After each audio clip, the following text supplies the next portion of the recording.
मैं Prabhakar scroll update news से। आज हम उत्तराखंड क्रांति दल के नए अध्यक्ष श्री प्रीतम सिंह बिष्ट जी से मिलने आए हैं। एक चाय पे चर्चा करने आए हैं। मिलते हैं प्रीतम सिंह बिष्ट जी से। नमस्ते सर, कैसे हैं आप? नमस्कार जी।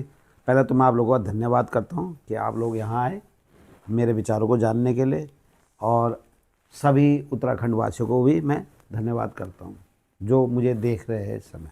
पहला क्वेश्चन आपसे यह है कि आपने युवाओं के लिए क्या सोचा है? देखिए, युवा हमारे पहाड़ और हमारे देश की ताकत है, एक नींव है।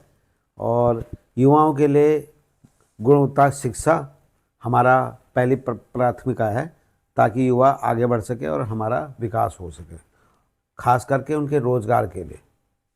उत्तराखंड की जो सड़कें हैं और जो पहाड़ कट रहे हैं उनके बारे में आप क्या कहेंगे? देखो, सड़कें हमारे जो सड़कें हैं हमारी रीढ़ है, और सड़कों का रख रखाव और सड़कों के लिए नई नीतियाँ योजनाएं ये लाना हमारा महत्वपूर्ण कदम है, खास करके उत्तराखंड क्रांति दल का।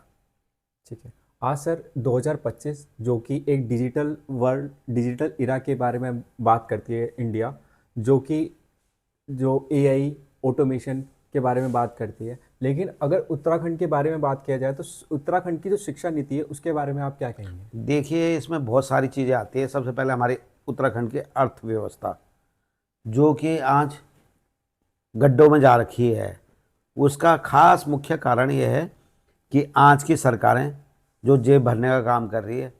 40% जो भी हमें नीति पास होती है उसका फंड जो हमें थे, 40% हमारी सरकारें अपनी जेब में रखती है।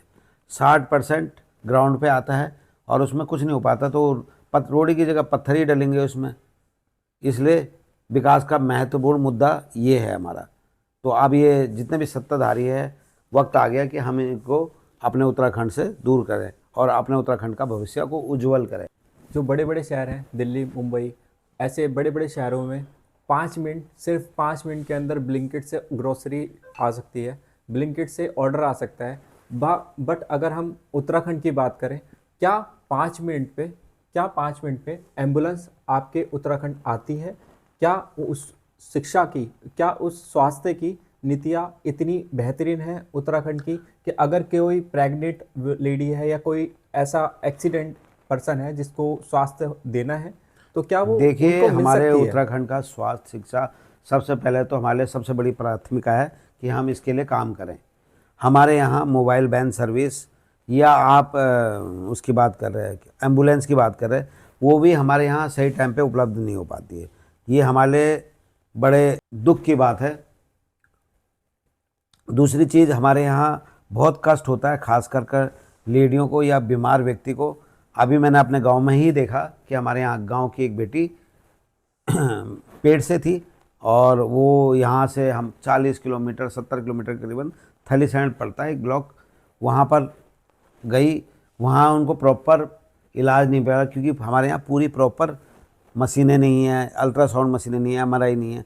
तो वहाँ से रेफ़र करके वो रामनगर गए। तो कितना पेन और कितना कष्ट झेला होगा, 16 घंटे 10-12 घंटे का, ये पीड़ा वही जान सकते हैं। उत्तराखंड में अगर हम लोग अभी हॉस्पिटल में जाते हैं तो वहाँ पे दीवारें टूट रही हैं, हॉस्पिटल में बेड नहीं है, डॉक्टर डॉक्टर तक नहीं है, वहाँ पे नर्स जी, मैं नर्स नहीं आपको है। बताता तो हूँ कि इसके पीछे का जो कारण है वो क्या है सर? देखिए, हमारी स्वास्थ्य नीतियाँ बहुत बेकार है उत्तराखंड की। जितने भी हॉस्पिटल्स आजकल सुचारू रूप से, कोई भी हॉस्पिटल हमारे यहाँ गवर्नमेंट संस्थान नहीं चल रहा, और चल रहा तो बहुत दूरी पे है। और ये हमारे यहाँ की बड़ी दुर्लभ परिस्थितियाँ हैं जो हमारे यहाँ के लोग झेल रहे हैं। इसके लिए हमने काफ़ी कुछ सोचा है, वर्क करने की नीतियाँ बनाई है। सबसे पहले हम अपने यहाँ अच्छे हॉस्पिटल का प्रावधान करेंगे, अपने अल्ट्रासाउंड एमआरआई की सारी सुविधा रखने की कोशिश करेंगे। ये हमारी नीतियों में ही आता है, और हम पूरी तैयारी के साथ उतरेंगे इस बार। आप पहाड़ के बारे में बताइए। और इसके साथ साथ जो पहाड़ का कल्चर है, उत्तराखंड का कल्चर है, वो डेली डेली आने वाली जनरेशन में ख़त्म हो रहा है, उनका क्रेज़ ख़त्म हो रहा है। आप उसको कैसे सुधार करेंगे? देखिए, मैंने पहले बताया था, हमारी पहाड़ हमारी पहचान है, और हमारी संस्कृति और परंपराओं का एक महत्वपूर्ण संगम है इसमें। और पहाड़ के बारे में बताऊँ, पहाड़ हमारे क्षेत्र का मूल एक हिस्सा है, जिसके लिए हम जीते हैं, जहाँ रहते हैं। आपको बताऊँ, 10 साल करीबन मुझे भी पहाड़ में रहते हो गए, और अपने पहाड़ के लोगों के बीच में रहते हुए मुझे 10 साल हो गए, तो उनका दुख दर्द पीड़ा मैंने सब देखी है। उनको क्या ज़रूरत है क्या नहीं है, ये मेरे से बेहतर कोई नहीं जान सकता है।